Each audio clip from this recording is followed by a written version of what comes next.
could watch stories like that all day, all day. So much in the archives. And we had some weather extremes, too. I seem to recall the hottest summer ever, maybe the coldest month ever. Yes. Crazy stuff in that decade. Good memory. Yeah. And even back into the 1990s, we had the 1993, January, about the 10th through the 17th, we had so much snow on the ground, it was the most ever in Salt Lake City. So, yeah, we have great stories, but not a good one today on the fog front.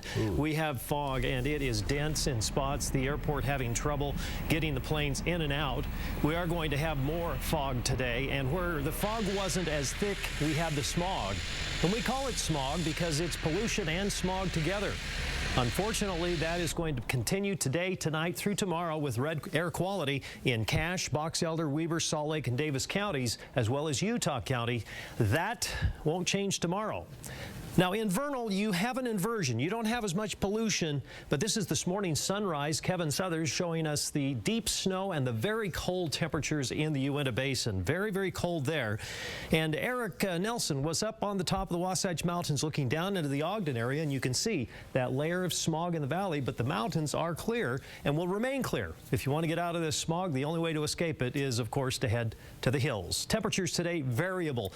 If you were up higher, temperatures were quite a bit warmer. If you were down lower, yeah, it was cold. -5 in Vernal, -6 in Montpelier, and we had Salt Lake City at 23 today at the airport. But the benches were in the low 30s, so a little colder in the valleys. Right now, 4 in Vernal, 18 degrees in Price, 46 degrees in St. George, 15 in Neely.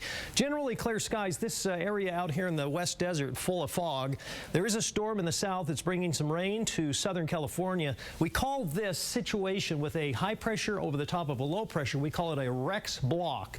When it happens, things move very, very slowly. So this is going to take some time for the evolution of the storm to develop, the one that we're talking about for Saturday. So 19 degrees in Salt Lake, coldest spot in the region, if you can believe that, with fog tonight.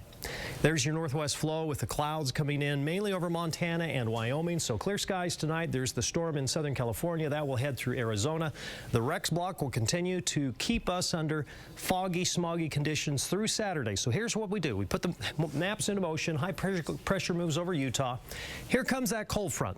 This will be strong enough to bring a relief to all of the smog and the fog along the Wasatch Front. So Cache Valley, expect some rain, some snow showers developing Saturday and Sunday. No big accumulation here, maybe 1 inch to 2 inches, maybe 3 or 4 on the benches, a little higher amounts around the Wasatch back, possibly as much as 6 to 10 inches in the mountains.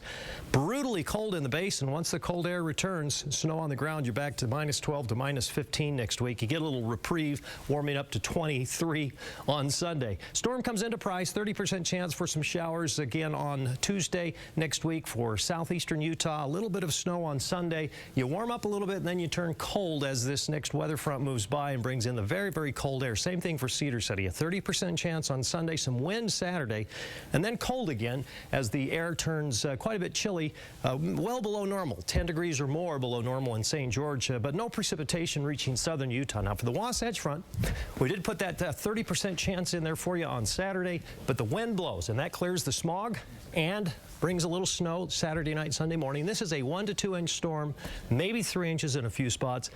Lingering into Monday, and then again next week, Wednesday, Thursday, it warms up. It actually warms up quite a bit as the westerlies break in, and that could be the beginning of a very wet period Wednesday, Thursday, Friday next week. But we'll worry about that when we get there.